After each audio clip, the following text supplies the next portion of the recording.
வணக்கம்ப்பா. இன்னைக்கு நம்ம கிச்சன்ல நின்று தான் ஒரு ரெசிபி நின்றுட்டு இருக்கும்போதே தெரிஞ்சிருக்கு உங்களுக்கு. ஸோ ரெசிபி வீடியோ தான் எடுக்க போறோம் அப்படின்ட்டு.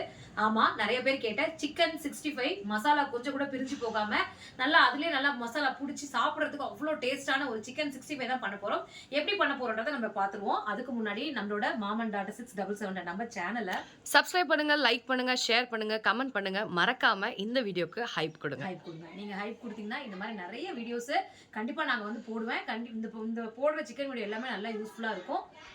இன்னைக்கு நான் ஒரு 1/4 கிலோ சிக்கன் எடுத்து 65 பண்ண போறேன். அந்த சிக்கன் எப்படி வாங்கியிருக்கேன்னு பார்க்கும்போதே உங்களுக்கு தெரிஞ்சிருக்கும். இந்த பாருங்க, சிக்கன் வந்து பார்த்தீங்கன்னா அதிகமான வந்து எலும்பு இல்லாமல் நல்லா கொஞ்சம் சதப்பகுதியாக நான் வாங்கியிருக்கேன். அதை பாருங்க, இந்த மாதிரி கேட்டு வாங்கிக்கோங்க. இந்த சைஸ்ல இருந்தால் கூட நல்ல மசாலா பிடிச்சி வர மாதிரி நம்ம சிக்கன் 65 பண்ண போகிறோம்.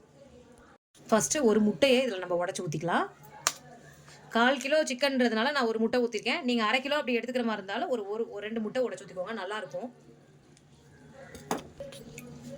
தயிர் வந்து பார்த்திங்கன்னா நல்லா ஒரு ஸ்பூன் 1.5 ஸ்பூன் போட்டுக்கலாம். 1.5 ஸ்பூன் தயிர் போட்டுக்கலாம். காரத்துக்கு தகுந்த மாதிரி மிளகாத்தூள் போட்டுக்கலாம்ப்பா. நான் இன்றைக்கி வந்து பார்த்திங்கன்னா இது சின்ன ஸ்பூனு, ஸோ ஒரு 3-4 ஸ்பூன் போட்டுக்கிறேன். தனி மிளகாத்தூள் தான் போடுறேன். 1 ஸ்பூன் கரம் மசாலா போட்டுக்கலாம். 1/4 டீஸ்பூன் மஞ்சத்தூள் போட்டுக்கலாம்ப்பா. 1.5 ஸ்பூன் கார்ன்ஃப்ளவர் மாவு போட்டுக்கலாம். 1 ஸ்பூன் அரிசி மாவு போட்டுக்கலாம்ப்பா. நல்லா 1.5 ஸ்பூன் இஞ்சி பூண்டு பேஸ்ட்டு போட்டுக்கலாம். தேவைக்கேற்ப நல்லா போட்டுட்டு நல்லா உப்பு போட்டாச்சுப்பா. இப்போ நம்ம பிசைஞ்சு வைக்கிறதுல தான் இருக்குது. நல்லா அந்த முட்டை, அந்த தயிர், மிளகாத்தூள், மஞ்சத்தூள் நம்ம போட்ட எல்லா மசாலாவும் நல்லா அந்த சிக்கனோட நல்லா கோட் பண்ணி பிணையிற மாதிரி தண்ணி கூட நல்லா டைட்டாக பிணையணும். அதுதான் அங்கே விஷயமே, அங்கே தாங்க இருக்குது. தண்ணி போட்டு நல்லா தொலைன்னு பெசரிட்டிங்கன்னா அது என்ன ஆகும், எண்ணெயில் போட்டோன்னா மசாலா பிரிஞ்சு போயிடும். ஸோ அதை பிரியாமல் இருக்கிறதுக்கு என்ன பண்ணணும், இங்கே பாருங்கள், மசாலாவும் சிக்கனும் நல்லா டைட்டாக இருக்கணும், ஒரு மாதிரி இறுக்கமாக இருக்கணும். அப்போ தான் வந்து நல்லா பிரிஞ்சு போகாது, கிறிஸ்பியாக இருக்கும். இப்போ நம்ம வந்து நல்லா டைட்டாக பிசைஞ்சிட்டேன். இந்த நேரத்தில் இன்னொரு தடவை இந்த லெமன் ஜூஸ் கொஞ்சம் விட்டுக்கலாம். நல்லா அந்த புளிப்பு சுவையும் நல்லா டேஸ்ட் கொடுக்கும். நான் வந்து கொழிஞ்சி பழமும் லெமன் தான், அது கொஞ்சமாக லெமன் ஜூஸ் விட்டு கொட்டை வேற பூச்சி இதை வந்து நல்லா தான் இப்படி டைட்டாக பிசைஞ்சு கிட்டத்தட்ட அரை மணி நேரம் நீங்கள் அப்படியே பிசைஞ்சு மூடி போட்டு அதை டிஸ்டர்பே பண்ணாதீங்க, அப்படியே விட்டுருங்க. அதுக்கப்புறம் எண்ணெயில் போட்டு சாப்பிட்டு பார்த்தா பெங்களூர்லாம் சொல்லுவாங்க, இதை வந்து கபாப்னு சொல்லுவாங்க. கபாப் தானே? கபாப். பெங்களூர் போனோம்னாவே வந்து சிக்கன் கபாப் நம்ம சொல்லுவோம். சிக்கன் கபாப்னா எப்படி இருக்கும் பார்த்தா 65 தான் சிக்கன். இங்கே நம்ம சொல்கிற 65 கபாப்னு சொல்கிறாங்க. இது அப்படியே மூடி ஒரு அரை மணி நேரம் வெளியில் வச்சாலும் சரி, ஃப்ரிட்ஜில் வச்சாலும் சரி, நீங்கள் அரை மணி நேரம் மூடி டிஸ்டர்ப் பண்ணாமல் வச்சுருங்க. அதுக்கப்புறம் எண்ணெயில் போட்டு பொரிச்சு சாப்பிடும் போது அவ்வளோ டேஸ்ட்டாக இருக்கும். பொரிக்கும் போது உங்களுக்கு காட்டுறேன். அரை மணி நேரம் நம்ம சிக்கன் இப்போ ஊறிடுச்சு. இப்போ நம்ம சிக்கன் வந்து துண்டுகளை 65 பொரிச்சு எடுத்துடலாம். அதுக்கு முதல் அடுப்பை பற்ற வச்சு கடாயை வச்சுருவோம்.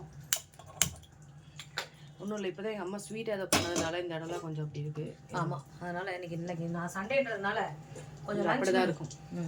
இங்கே பாருங்கள், போட்டு வச்ச சிக்கன் பாருங்கள், கொஞ்சம் கூட அந்த தண்ணி விடல. நம்ம அதிகமாக தண்ணி விட்டோம்னா தனியாக தண்ணி தெரியும், அது மறுபடியும் பிசைஞ்சு போடுவோம். அந்த மாதிரி தண்ணியாக இருந்தோம்னா போட்ட உடனே அது என்ன ஆகும், அப்படியே மசாலா பிரிஞ்சு போயிடும். சிக்கன் தனியாக வெறும் பச்சை கறியை வேக வச்சு சாப்பிட்ற மாதிரி இருக்கும். அந்த மாதிரி டைட்டாக பண்ணிடணும். சரி, இருங்க, எண்ணெயை ஊற்றணும்.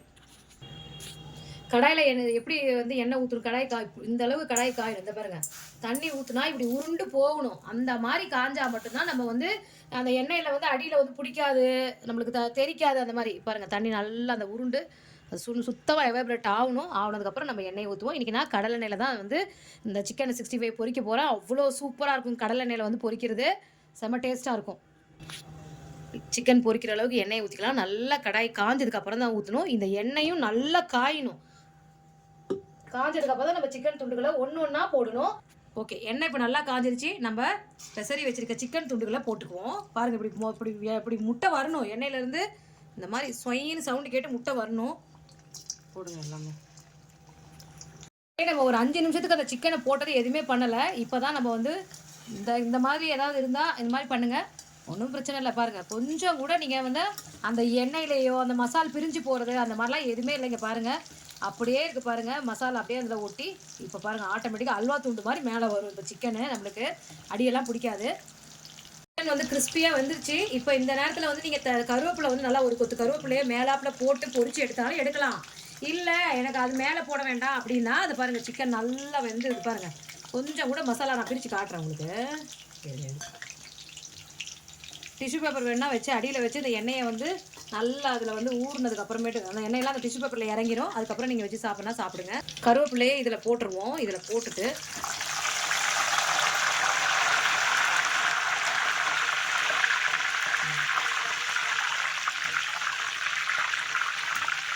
இந்த கருவேப்பிலை நல்லா இருக்கும் சாப்பிட்றதுக்கு. அந்த மாதிரி கருவேப்பிலை பொரிச்சு அதில் போட்டு கொடுத்தீங்கன்னா கண்டிப்பாக வந்து நெக்ஸ்ட் நம்ம இதை எடுத்து சாப்பிட்னா நல்லா முதல் பசி எடுக்கும். ஏன்னா எப்போவே சாப்பிட்றதுக்கு முன்னாடி இந்த கருவேப்பிலையை நல்லா வறுத்து அதை கொஞ்சம் இது பண்ணி அதில் வெள்ளை சாப்பாட்டில் அது ஏதாவது உப்பு கொஞ்சம் போட்டு தந்துடுவாங்க. அப்போதான் பசி எடுக்கும் அப்படின்ட்டு 10 நிமிஷம் தந்தாங்கன்னா நல்லா சாப்பிடுவாங்க அப்படின்னு சொல்லுவாங்க. கருவேப்பிலைனாவே ஒரு மகத்துவம், அதனோட மகத்துவமே பயங்கரம். நேற்று நான் செஞ்சேன் எறா போட்டு கறி.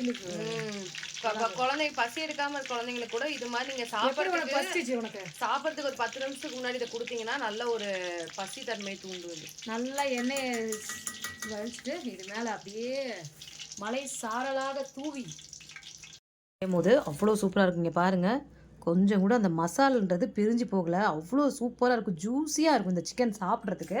அதுக்கு கொஞ்சமாக ஆனியன் வச்சுக்கலாம். இந்த மாதிரி நம்ம சிக்கன் 65 இதெல்லாம் சாப்பிடும்போது கொஞ்சம் ஆனியன் கடிச்சு சாப்பிடும்போது அந்த டேஸ்ட் வந்து செம்மையாக இருக்கும். ஆமாம், நல்லா வெங்காயம் வந்து நல்லா டைஜஷனுக்கு நல்லது. ரெண்டாவது சிக்கன் வந்து ஹீட்டு. ஸோ வெங்காயம் வந்து நல்லா குளிர்ச்சி. கல்பனா கூட நிறைய டிப்ஸ். எந்த ஃப்ரை சாப்பிட்டாலுமே இந்த இந்த வெங்காயம் கொஞ்சம் எடுத்துக்குவேன், அப்போதான் கொஞ்சம் கரெக்டாக இருக்கும் அப்படின்ட்டு. இங்கே பாருங்கள், இந்த சிக்கனை வந்து இந்த மாதிரி வச்சு இந்த மாதிரி 2 கருவேப்பிலையும் வச்சு சாப்பிடும்போது செம்ம டேஸ்ட்டாக இருக்கும். இருங்க, நம்மளோட கெஸ்ட் கல்பனா கொடுக்குறேன். முதல்ல நீங்கள் சாப்பிடுங்க. நீங்கள் தான் சிக்கன் பிரியை, நீங்கள் சாப்பிடுங்க.